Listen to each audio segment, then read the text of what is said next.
नमस्कार, फाइटर समाचार में आपका स्वागत है। पेश आज 19 जनवरी गुरुवार सुबह 6 बजे राजस्थान की खास खबरें। राजसमंद की एक बालिका के साथ उदयपुर में दिल्ली की निर्भया जैसी घटना सामने आई है। यहां 12 साल की मासूम से 7 आरोपी 5 दिन तक गैंगरेप करते रहे।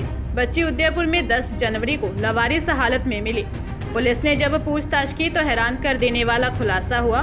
पुलिस ने 7 आरोपियों को गिरफ्तार कर पूछताछ शुरू कर दी है।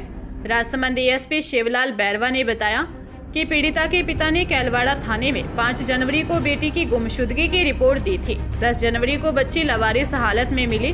पीड़िता ने बताया कि 4 जनवरी को वह एक परिचित से मिलने के लिए उदयपुर पहुंची। यहां एक ऑटो ड्राइवर उसे बहलाकर धर्मशाला ले गया, जहां उसके साथ रेप किया। 2 दिन तक अलग अलग व्यक्ति उसके साथ रेप करते रहे। जब वह धर्मशाला से बाहर निकली तो कुछ आरोपी उसे लेकर मावली चले गए, वहां भी उसके साथ रेप किया। पुलिस के अनुसार रेप के आरोप में एक रोडवेज कंडक्टर, ऑटो चालक व 4 अन्य उदयपुर बस स्टैंड पर दुकानों के संचालक हैं। एक आरोपी मालाराम कैलवाड़ा का ही है।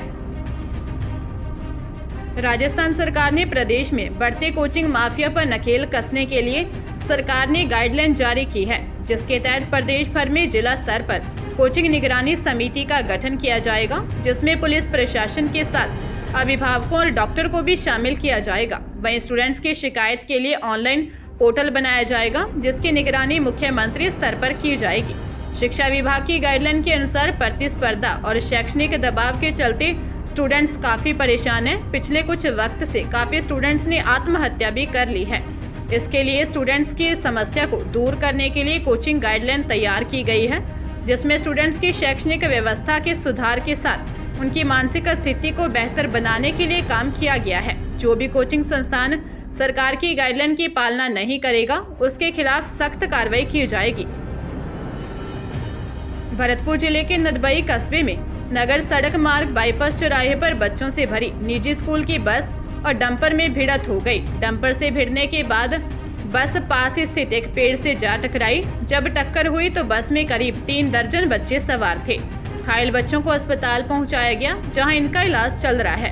पुलिस के मुताबिक बस नगर की तरफ से बच्चों को लेकर नदबई की ओर आ रही थी और इसकी उल्टी दिशा से डंपर आ रहा था। अचानक दोनों में भिड़ंत हो गई, जिसके बाद बस में चीख पुकार मच गई। आसपास के लोगों ने घायल बच्चों को उपचार के लिए नदबई सीएचसी में भर्ती करवाया। इस दौरान अस्पताल में अफरा तफरी मच गई। बस में करीब 3 दर्जन बच्चे सवार थे। इस दौरान करीब 2 दर्जन से अधिक बच्चों को चोट आई। पुलिस ने घटना की जानकारी ली। जांच की जा रही है कि हादसे की असल वजह क्या रही। प्रदेश में शीतलहर के साथ ही कड़ाके की ठंड ने लोगों को घरों में दुबके रहने के लिए मजबूर कर दिया। साथ ही सर्दी से बचाव के लिए लोग हीटर और अलाव का सहारा ले रहे हैं। सबसे ज्यादा ठंड शेखावाटी अंचल में पड़ रही है।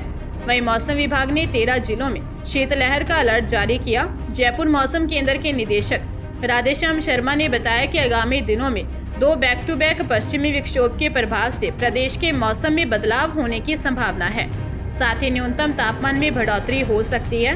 वहीं आज 19 जनवरी से शीतलहर और पाला से राहत मिलने के आसार बन रहे हैं। उन्होंने कहा कि पहला पश्चिमी विक्षोभ 19 और 20 जनवरी को प्रभावी होगा। इसके प्रभाव से बीकानेर, जयपुर, भरतपुर संभाग के जिलों में बादल छाए रहने की संभावना है। 1-2 स्थानों पर हल्की बारिश और बूंदाबांदी भी हो सकती है। सूरत की हीरा व्यापारी संघवी मोहन भाई की पोती और धनेश अमीबेन की 9 साल की बेटी देवांशी ने संन्यास ले लिया। देवांशी का दीक्षा महोत्सव वेसू में 14 जनवरी को शुरू हुआ था। बुधवार को सुबह 6 बजे से उनकी दीक्षा शुरू हो चुकी है। देवांशी ने 35,000 से ज्यादा लोगों की मौजूदगी में जैनाचार्य कीर्ति यश सुरेश्वर महाराज से दीक्षा ली। देवांशी के परिवार के ही स्वर्गवासी ताराचंद का भी धर्म के क्षेत्र में एक विशेष स्थान था। उन्होंने श्री समेद शिखर का भव्य संघ निकाला और आबू की पहाड़ियों के नीचे संघवी भैरू तारक तीर्थ का निर्माण करवाया था। सूरत में ही देवांशी की वर्षिदान यात्रा निकाली गई थी। इसमें 4 हाथी, 20 घोड़े, 11 ऊंट थे। इससे पहले मुंबई और एंटवर्प में भी देवांशी की वर्षिदान यात्रा निकाली थी। देवांशी 5 भाषाओं की जानकार है।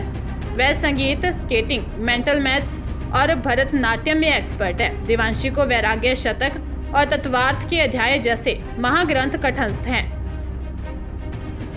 सीकर जिले के दांता रामगढ़ ब्लॉक में पैसों को 1.5 गुना करने का लालच देकर धोखाधड़ी करने का मामला सामने आया है।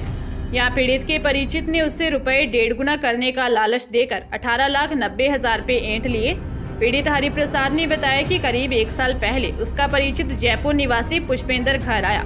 उसने कहा कि उसकी एक कंपनी है, यदि वो उसकी कंपनी में इन्वेस्ट करेगा तो उसे 1.5 गुने ज्यादा पैसे मिलेंगे। आरोपी पुराना परिचित था, लिहाजा पीड़ित को उस पर विश्वास हो गया। परिचित होने के नाते उसने धीरे धीरे 18,90,000 रुपए पुष्पेंद्र उर्फ दीपक के खाते में जमा करवा दिए। कुछ समय बाद पैसे वापस मांगे तो जान से मारने की धमकी देनी शुरू कर दी। दांता रामगढ़ पुलिस ने मामला दर्ज कर जांच शुरू कर दी है।